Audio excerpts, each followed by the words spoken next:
I never planned on telling this story. For years, I kept it tucked away inside me, the way people hide old letters they're scared to reread. But lately, something keeps nudging me to share it, like a soft tap on the shoulder that won't go away. Maybe it's because the memory has started returning in pieces, moments I thought I had forgotten. Or maybe it's because the presence I once feared never meant to frighten me at all. It began on the night I moved into my grandmother's old house, the small one with the faded blue paint and the porch that creaked even when nobody stepped on it. The house was empty for years after she passed, but nothing about it felt abandoned. It felt paused, like it had been quietly waiting.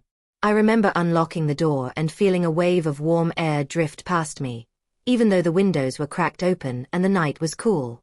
I told myself it was nothing, just the house adjusting to someone being inside again. The first few hours were peaceful. I made tea, opened a few dusty windows, and tried to shake off the strange feeling that the house was watching me settle in. Not in a scary way.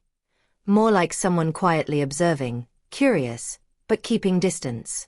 I tried to ignore it, brushing it off as nerves and the kind of overthinking that always hits you when you're alone in an unfamiliar place. But then small things started happening. Things subtle enough that I couldn't accuse them of being paranormal, yet odd enough that I couldn't ignore them either. A picture frame facing a slightly different direction than before. A soft knock from somewhere inside the walls. The faint sound of footsteps upstairs, even though I hadn't gone up there yet. And the most unusual part was how none of it felt threatening. The house felt alive, but not dangerous. Like it was trying to say hello without knowing how to. That night, I slept lightly, drifting in and out of dreams that felt more like memories. I saw my grandmother sitting by the window the way she used to, brushing her hair with slow, gentle movements. She wasn't facing me, but her calm presence filled the scene. When I woke up, the room was quiet, but the dream lingered in the air, warm and blurry like steam from a fresh cup of tea. The next morning, the house revealed something new. While clearing old boxes from the hallway, I heard a soft thud upstairs, like something falling. It wasn't loud, but it was enough to make me stop. I hesitated at the bottom of the staircase, listening. For a moment, everything went silent. Then came another sound, gentle, steady footsteps. Slow, careful, almost hesitant. I stood frozen, waiting for fear to take over, but it didn't. Instead, I felt a strange calm, as though whoever or whatever was upstairs didn't want to harm me.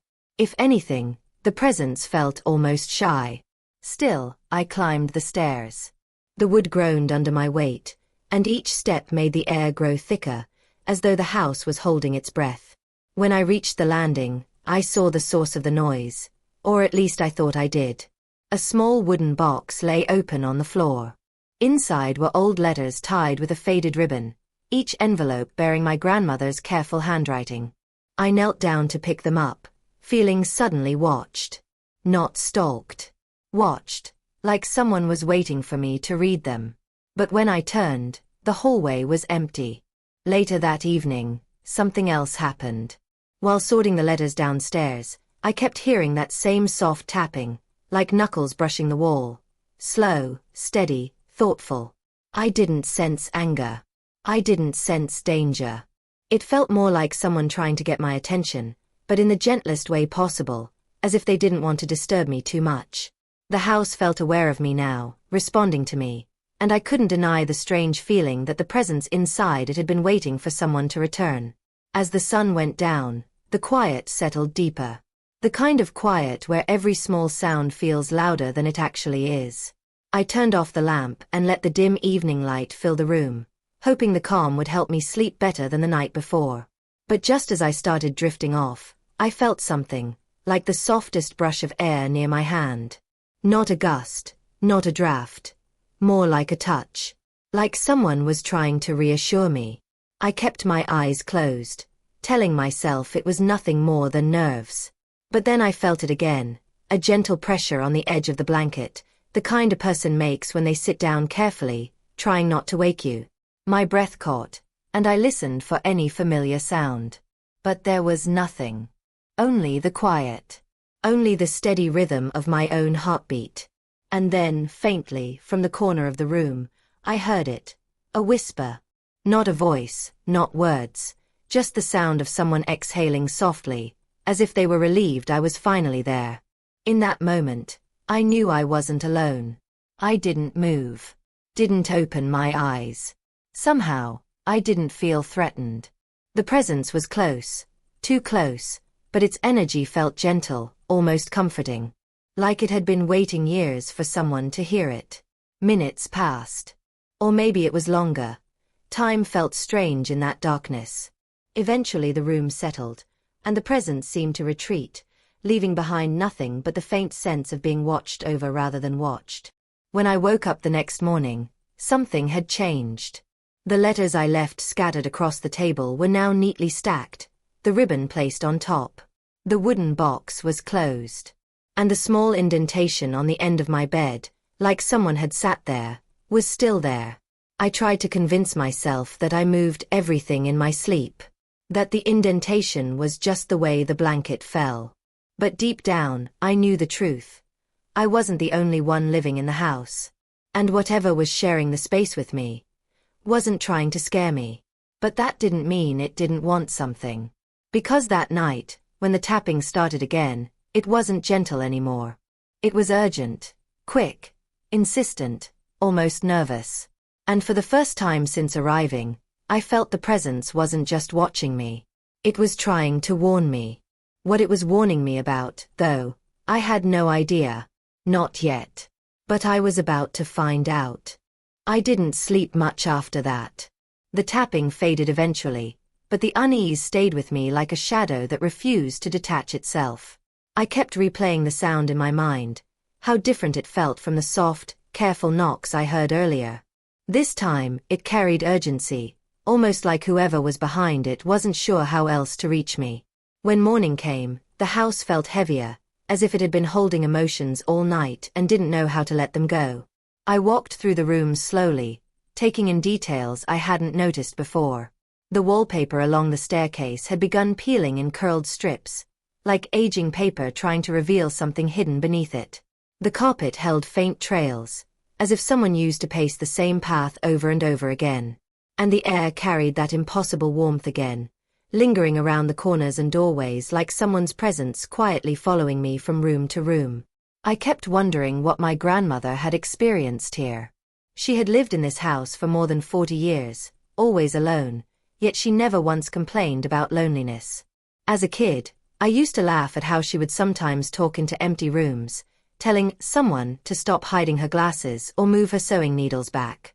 I thought it was just her way of joking around or keeping herself entertained. Now I wasn't so sure. After breakfast, I returned to the wooden box of letters. I set it on the table gently, almost respectfully, as if the house itself was watching me. The ribbon lay neatly across the top, smooth and perfectly placed, definitely not how I left it. My hands hesitated before touching it. I knew the presence wanted me to open the box. It had gone out of its way to arrange it for me, but a small part of me feared what I might find inside. The first letter was dated many years before I was born.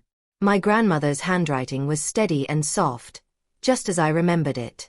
She wrote about her daily life, her garden, the fading wallpaper she kept meaning to replace. But then, near the end of the letter, I saw something that made my chest tighten. She wrote, "He is quiet today. I think he's afraid I might leave." I froze. The way she wrote it, so casually, so naturally, made it sound like she was writing about a friend or a long-time companion. But my grandmother never remarried, never lived with anyone else. The sentence didn't feel romantic either. It felt different, almost tender yet distant, as if the he she mentioned wasn't someone she saw in the usual sense. I read the next letter, and the next, each one dated a few weeks or months apart.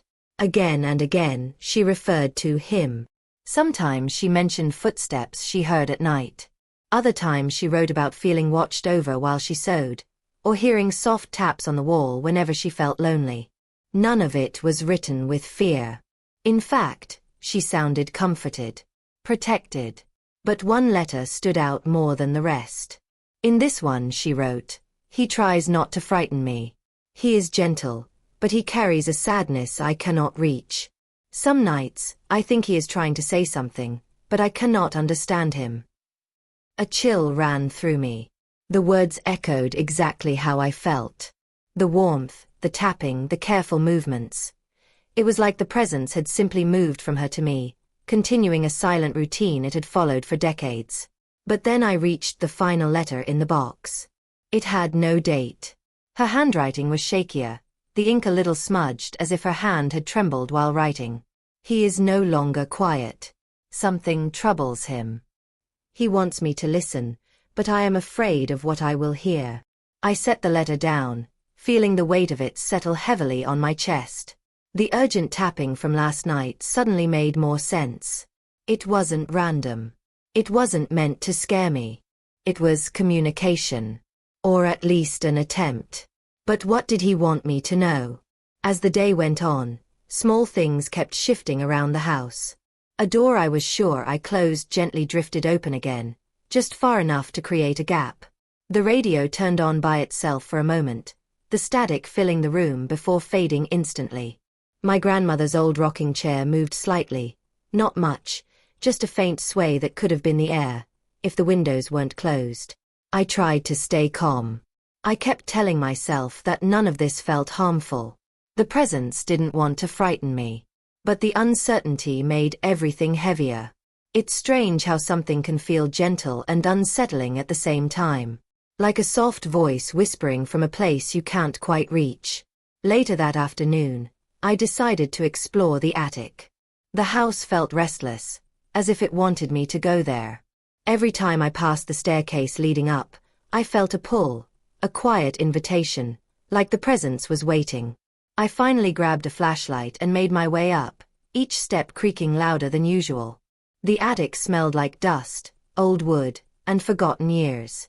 Sunlight slipped through a narrow window, creating stripes of light across the floor. Boxes were stacked neatly along the walls. Some had labels, some didn't. I opened a few, expecting to find old photo albums, maybe childhood toys, the typical storage you'd expect.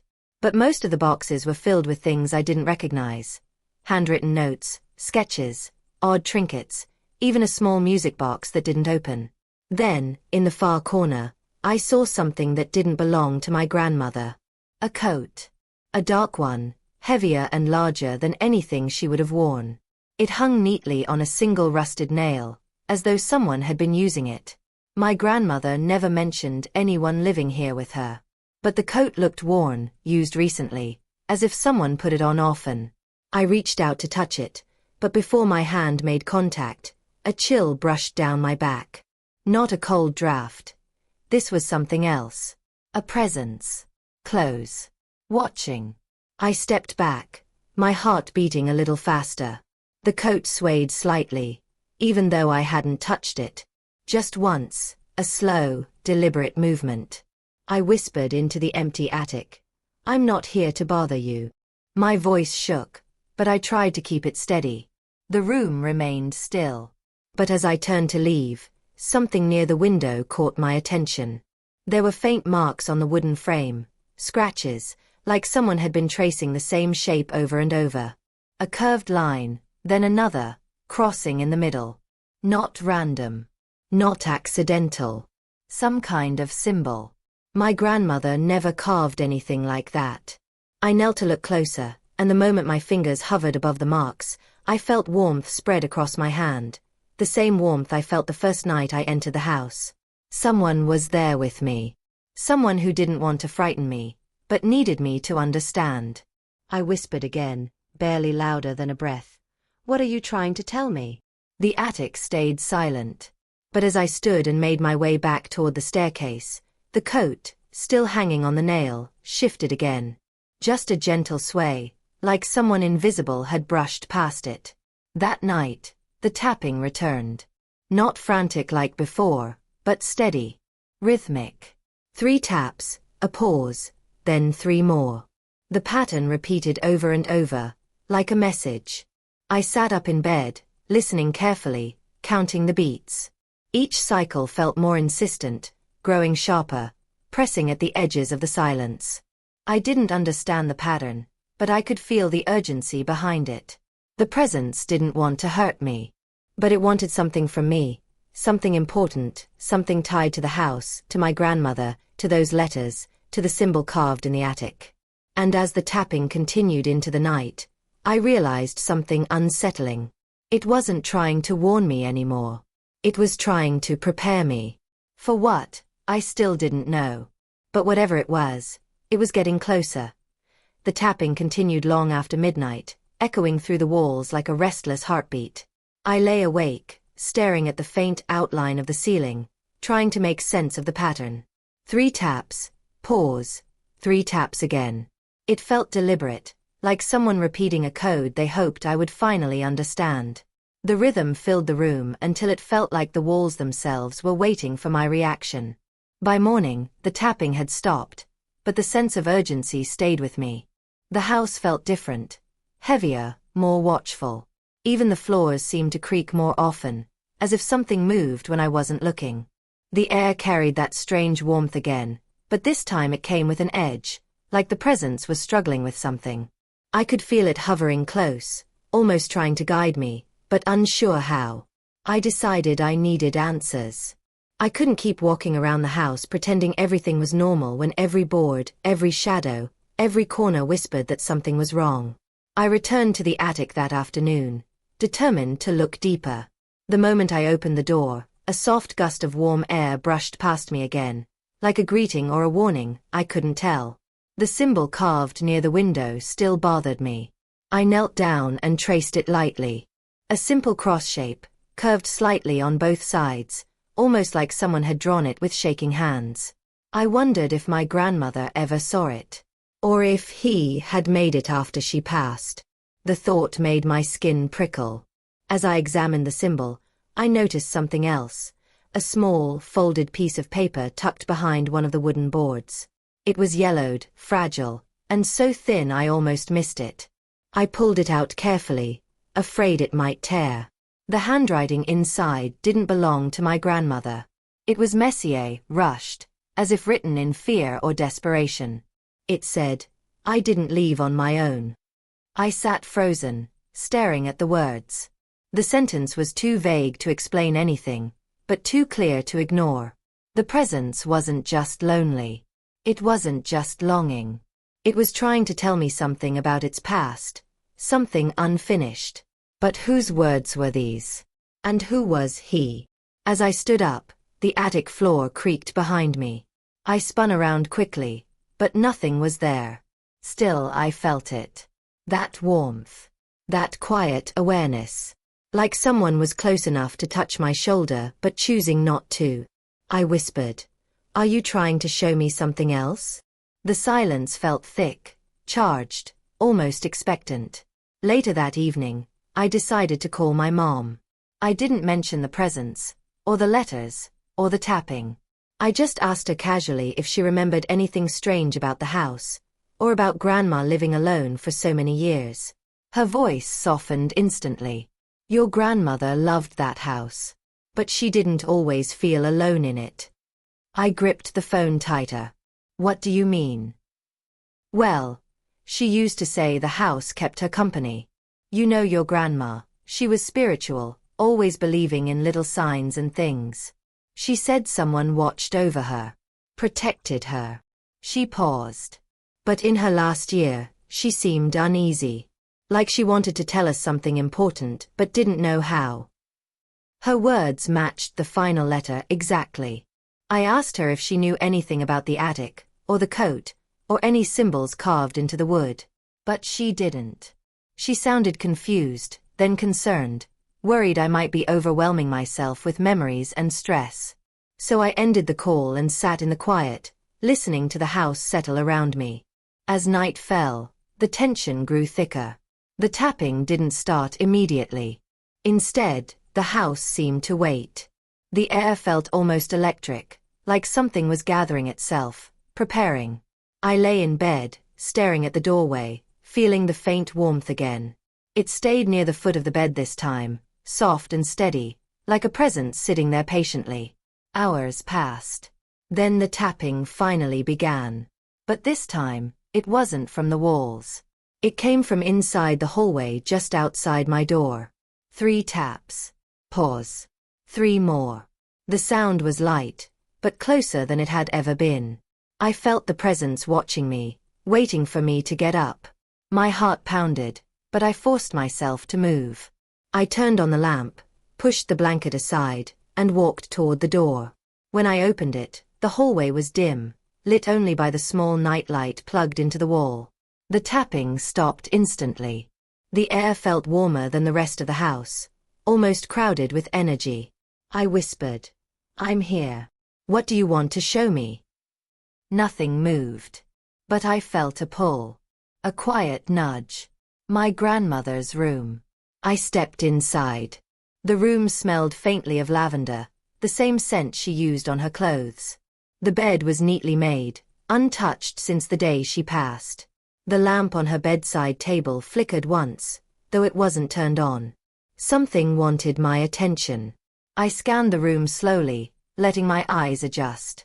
Then I noticed it. The small wooden drawer in her bedside table was slightly open, like someone had pulled it halfway. I reached inside and found a small notebook wrapped in cloth. Her diary. I sat on the bed, my pulse thudding in my ears, and opened it gently. The early pages were simple. Her daily routines, thoughts about the garden, memories of me when I was little. But as I reached the final pages, her writing grew uneven, hurried, as if she wrote them during moments of fear. One entry read, "He is restless again. Something is wrong. He doesn't want me in the attic." Another said, "I hear him pacing at night. Not angry. Afraid." The last entry was the hardest to read. The ink was smudged, the letters shaky.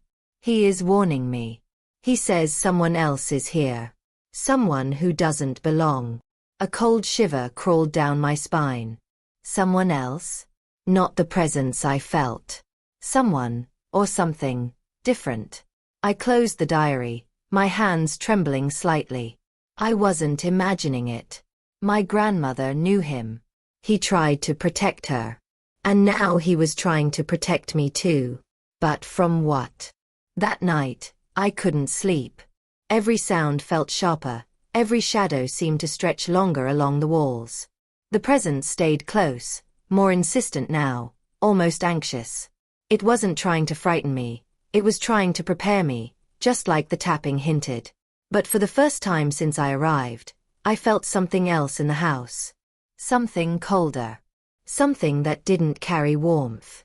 A second presence, distant but watching. And I realized with a quiet dread that the main conflict wasn't about understanding the presence that meant no harm. It was about discovering the presence that did. And the house had been waiting years for someone to see the difference. The house felt different after I read my grandmother's diary. The warmth that followed me from room to room was still there, but it wasn't gentle anymore. It felt tense, like the presence had been trying to warn me for days and was finally running out of time. Every doorway felt like someone was standing just beyond it.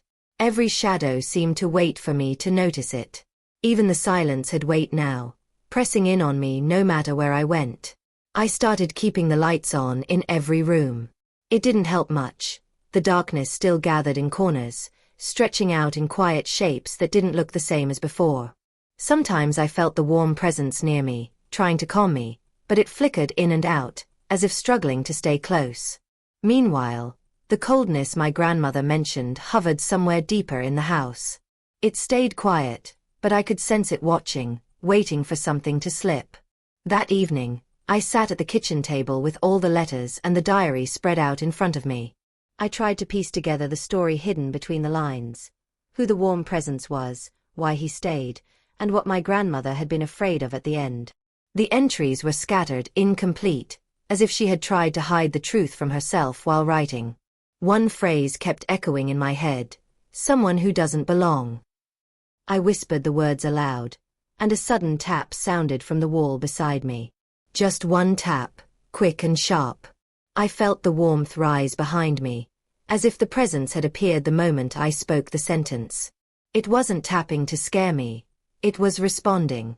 "You're trying to tell me something," I said, turning toward the sound. About him. The other one. The warmth pulsed, faint but clear. As I stood up, the house groaned, almost like it was shifting under its own weight. I walked slowly into the living room, feeling the warm presence guiding me like a hand on my back. My grandmother's rocking chair sat in the corner where she always kept it. The chair was still, but the air around it buzzed with a quiet energy. I stepped closer. The warmth grew stronger, almost urgent. Then the lights flickered. Just once. Then again. The second flicker lasted longer, and when the room dimmed, the cold presence stirred. It wasn't like the warm presence at all. Its energy felt sharp, hollow, like something looking for a place to settle. I didn't see anything physically move, but I felt the temperature drop around the doorway leading to the hallway. The warm presence shifted closer to me, like a shield. My heart pounded. I whispered, "What is he? What does he want?" The warm presence didn't answer, not in taps, not in movement. But the lights flickered a third time, and when they steadied, my attention was pulled toward the staircase. The attic. A jolt of dread shot through me. I knew whatever my grandmother feared, whatever she meant in her last pages. The answer was up there. Or maybe it had always been up there, waiting for someone to find it. I didn't want to go. Every instinct told me to stay away. But the warm presence nudged me gently, and the cold one pressed at my back from a distance, as if trying to cut me off before I could understand the truth. I grabbed my flashlight and began climbing the stairs. Each step creaked louder than the last. Halfway up, the warmth vanished to the bottom of the stairs, like it wanted to stay close but couldn't follow. The cold presence lingered just behind, keeping its distance but never fading. When I reached the attic door, it was already open. Just a crack. Just enough to show darkness waiting inside. I pushed it gently and stepped into the attic. Dust swirled in the beam of my flashlight. The boxes, the old coat, the carved symbol on the window frame, all exactly as I left them.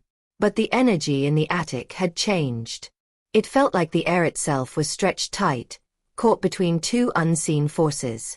My flashlight shook in my hand as I crossed the room. Something on the floor near the window caught my eye. An old photograph, half gray with age. I picked it up carefully. It showed my grandmother standing beside a man. A man I had never seen before. He looked kind, gentle, with tired eyes that seemed familiar in a way I couldn't explain. But the back of the photo made my stomach twist. In faded ink, my grandmother had written, "He never left." I stared at the words until the letters blurred. A soft warmth gathered behind me. The gentle presence. I turned slightly, whispering, "Is this you?" The warm air pulsed, slow and sad. But before I could say anything else, the attic floorboard behind me groaned. Not gently this time. Sharp. Sudden. Like someone heavy had stepped on it. The cold presence entered the attic. The air dropped instantly. My breath turned shaky.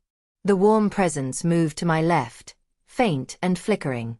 It felt weaker here, like the attic belonged to the cold presence, not him.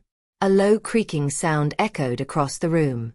The wooden coat on the nail shifted again, this time violently, swinging hard enough to knock against the wall. The flashlight flickered. I backed up instinctively, gripping the photo tighter. The cold presence moved closer, not warm, not protective, just watching. And I felt it now with certainty. This was the presence my grandmother feared. The one she said didn't belong. The one the warm presence tried to protect her from. I whispered, "What do you want?" Silence. Then the attic boards next to the coat groaned again, louder, like someone unseen stepped closer. My flashlight flickered once more, and in that millisecond of dimming, I thought I saw a shape, tall, dark, leaning forward. When the light steadied, nothing was there. I could hardly breathe. The warm presence nudged me toward the door, but the cold presence blocked the way. The air thickened, the flashlight dimmed, and I realized the attic was growing darker even though the bulb overhead hadn't changed. It was the cold presence swallowing the light. I backed up until my shoulders hit the wall. The symbol carved into the wood was right beside me, and the moment my hand brushed it, the warm presence pulsed again, stronger, fighting against the cold. But the cold presence didn't retreat this time. It moved closer. The rocking chair downstairs creaked suddenly. The lights on the lower floor flickered. The tapping began on the walls beneath me. Fast, frantic, not a message anymore but a warning. A desperate one. My heartbeat pounded so loudly that I couldn't hear anything else. Not the taps, not the floorboards, not even my own breathing. The cold presence surged forward. I squeezed my eyes shut, clutching the photo like a lifeline. I didn't know what would happen next. I didn't know what the cold presence wanted from me, or why the warm one couldn't hold it back anymore. All I knew was that whatever the warm presence had been preparing me for, it was happening now. And the house, my grandmother's house, was no longer trying to hide it. It was forcing me to face it. The cold presence surged toward me so fast that the air seemed to rip open.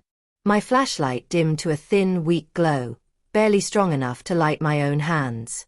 The warmth beside me flickered like a fragile flame fighting a storm. For a moment, everything felt suspended. The attic, the darkness, the cold pressure closing in around me. Then something unexpected happened. The cold presence didn't stop at me. It moved past me. The air behind me shifted sharply, and I heard a faint thud against the wall, right where the carved symbol was. The symbol glowed faintly under the beam of my dying flashlight, as if the cold presence had struck it, or reacted to it. My breath caught. The symbol wasn't just a mark. It was a barrier. The cold presence recoiled, the temperature rising just slightly as it pulled back. I felt the warm presence strengthen beside me, as if relieved, almost energized by the reaction. For a split second, I thought I understood. Maybe the warm presence had carved it, maybe it was a protection of some kind. But then I remembered the rushed, desperate handwriting on the hidden scrap of paper. I didn't leave on my own. My grandmother hadn't carved the symbol. And the warm presence. It didn't feel like something that would leave marks at all. So who did? Before I could think further, the attic door slammed shut with such force that dust burst from the beams. I jumped, the flashlight falling from my hand and clattering across the floor. It rolled in a shaky circle before coming to rest pointing at the far corner of the attic, the one I hadn't checked before. There was a trunk there. An old, heavy, metal trunk with rusted corners and a lock that looked snapped, not opened. The flashlight flickered again, and something moved behind the trunk. A small shift. A shadow. A shape trying not to be seen. I froze. Not the warm presence. Not the cold one. Something else. The floor under the trunk creaked softly, almost uncertain, as though whatever was there had just realized I could see it, or at least sense it. My grandmother's final diary entry echoed in my head, louder now, impossible to ignore. He says someone else is here. The warm presence suddenly surged, pressing close to my side like it was shielding me. The cold presence pulled away to the other side of the attic, but it didn't leave. It hovered in a thick, heavy pocket of air, almost as if it too was wary of the trunk. 3 presences. Not 2. My heartbeat quickened. I stepped closer to the trunk, the floor groaning with each move, the warm presence urging caution yet not stopping me. The cold presence stayed perfectly still in its corner, as if watching the trunk with silent hostility. Whatever hid behind that metal box wasn't aligned with either one. I whispered, "Who's there?" Silence. Then, single, faint tap. But it wasn't like the warm presence's gentle taps. And it wasn't like the cold presence's heavy, shifting movements. It sounded small, fearful. The trunk trembled slightly. I knelt slowly, pushing the flashlight beam forward. The shadow behind the trunk pulled back as if trying to hide from the light, but I caught a glimpse of something unexpected. A small shape, almost childlike, curled in on itself. My breath stalled. A third presence, smaller, quieter, and terrified. The house wasn't just haunted by one spirit trying to protect me or one trying to scare me. There was something else trapped between them. I opened my mouth but froze as the cold presence suddenly surged forward again. Not at me, but toward the trunk. The warm presence pushed back hard, and for the first time, the attic filled with a crackling tension I could almost hear. The air itself felt like it was splitting between them. The small presence behind the trunk let out a soft, hurried tap, 3 quick beats that made my chest tighten. It was the same rhythm the warm presence used, but faster, more desperate. I realized then that the small presence wasn't warning me. It was begging for help. Before I could react, the trunk scraped violently across the wood floor as if something unseen had shoved it aside. I stumbled back as dust exploded into the air. The flashlight flickered wildly, and in the chaos, I saw a faint outline, small, hunched, clutching something to its chest. Something like a book. The small presence darted toward the far wall, passing right through the weak glow of the flashlight. For a split second, the light shimmered with a pale, trembling form, an outline of someone far younger than either of the other presences. A child, or something close to it. The cold presence lunged after it. The warm presence pushed back, trying to block its path. The attic filled with pressure, like the air was collapsing inward. My vision blurred, and a high-pitched ringing filled my ears. I pressed my hands to the wall to steady myself, the carved symbol warm beneath my fingertips. A sudden realization hit me hard. The small presence wasn't new. It had always been here. Hidden. Overpowered. Silenced. Maybe even trapped by the cold presence. The warm presence wasn't trying to protect me from the cold one. It was trying to protect both of us. Because whatever was happening in this attic, whatever had been happening for decades, this wasn't just about a haunting. It was a conflict. A struggle. A 3-way war in a place that had held too many secrets. The attic lights flickered one final time, and the flashlight dimmed to nothing. In the darkness, the small presence tapped again. Fast, frantic, terrified. Behind it, the cold presence surged with a force I'd never felt before, as though the house itself couldn't contain it anymore. The warm presence pushed forward, but it felt weaker now, strained, almost desperate. And somewhere between all of them, the truth, whatever had happened in this house long before I was born, was finally clawing its way to the surface. The floor vibrated beneath my feet. A deep, hollow sound echoed up from below the attic. Not from any of the presences. From the house. Like something hidden inside, it was finally waking up. The wind outside had softened by the time I finally opened my eyes again, and for a moment I forgot where I was. The room felt strangely calm, as if the whole house had been holding its breath all night and finally decided to let go. My phone lay on the table beside me, dead, and the faint gray morning light was filling the corners of the room. For the first few minutes, nothing moved. No shifting air. No quiet footsteps. No gentle pulling at the edge of my attention. It was almost too quiet, the kind of quiet that makes you wonder if something has ended, or just begun again in a different way. I sat up slowly, expecting that familiar chill on my skin, but it didn't come. Instead, there was a strange warmth near the window, like the last trace of someone who had been standing there moments before. I moved toward it, half expecting to see the shape again, the soft outline that had followed me, warned me, unsettled me, and yet somehow protected me. But there was nothing except the dust floating in the pale morning light. Still, the feeling of being watched lingered, not in a frightening way but in a way that made me feel grounded, as if someone was making sure I started this day without fear. As I walked through the house, everything felt the same and different at once. The floors creaked under my feet, but the sound no longer echoed. The hallway seemed a little less dark, and even the shadows looked softer.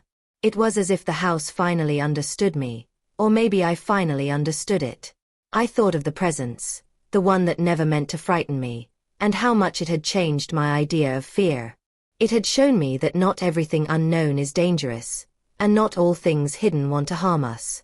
Sometimes, mysteries exist because they're waiting for the right moment to reveal themselves. When I reached the living room, I noticed the old painting on the wall was hanging straight again. I hadn't touched it. I hadn't fixed anything last night. Yet there it was, neatly aligned as if someone had taken care to leave the room looking calm. It made me smile in a tired, grateful way. Maybe it was a small gesture, maybe just another quiet sign, but it meant something to me. It told me that the presence, whatever it was, had done what it came to do. I took a long breath and walked toward the kitchen, feeling lighter than I had in days. The air smelled faintly of the rain outside, mixed with something else, something like old paper or faded flowers. A familiar scent, one I hadn't sensed in years. It made my chest tighten with memory, and suddenly everything made more sense than it had before. I realized the presence didn't just belong to the house. It belonged to a story I had been avoiding, a truth I had pushed aside for too long. It was connected to my past in a way I hadn't allowed myself to see clearly. When the kettle finished boiling, I poured myself a cup of tea and sat at the table, listening to the soft hum of the world waking up. I thought about every moment the presence had appeared, every flicker, every whisper, every strange but comforting sign. They formed a path now, a quiet thread leading me back to the things I needed to face. It wasn't about haunting. It was about healing. And maybe I hadn't been ready to understand that until now. As the warmth of the tea sank into my hands, I felt a soft shift in the air behind me. Not cold. Not heavy. Just familiar. I didn't turn around. I didn't need to. I knew it was the last time. A quiet farewell that didn't need words. A gentle reminder that I wasn't alone through the dark parts, and I wouldn't be alone moving forward. The presence that had followed me, protected me, even scared me at first. It wasn't meant to linger forever. It was only meant to guide me until I could walk without its shadow beside me. And just like that, the room settled. The air cleared. The quiet became only quiet, no longer carrying hidden footsteps or soft warnings. It felt like the house finally breathed out in relief, letting go of something it had been holding for years. I closed my eyes for a moment and whispered a thank you, not sure if anyone or anything would hear it, but hoping the feeling behind the words would be enough. When I stepped outside later that morning, the world looked washed clean by the night's rain. The trees dripped softly, the road shimmered with puddles, and the sky had a faint golden tint rising behind the hills. I felt a strange peace settle inside me, the kind that comes after finally understanding something that had been tugging at your heart for too long. The presence wasn't there anymore, not in the shadows or the air or the corners of my mind. And yet a part of it stayed with me in a different way, as a memory, a lesson, a quiet reassurance I could return to whenever I needed. As I walked down the path away from the house, I realized the story wasn't really about something supernatural at all. It was about fear and comfort, and the things we don't talk about because we're afraid of how they'll make us feel. It was about finding meaning in moments that seem strange, and understanding that the unknown isn't always meant to shake us. Sometimes it's meant to lead us towards something gentle, something healing, something that helps us see our own life a little more clearly. By the time I reached the gate, I stopped for one last look back. The house stood quietly among the trees, ordinary and mysterious at the same time. It no longer felt haunted, it felt watched over, as if it held its own stories deep inside the walls. And maybe my story had become one of them now, folded into the quiet of the place, lingering but no longer unsettled. I stepped forward with a calm I hadn't felt in a long time, ready to leave the strange nights behind and carry the warmth of those silent moments with me. Whatever that presence had been, it had done what it came to do. It never meant to frighten me. It only meant to help me see the pieces of myself I had left waiting in the dark. And as I walked away, the morning light stretched across the path, soft and steady, guiding me gently toward whatever would come next.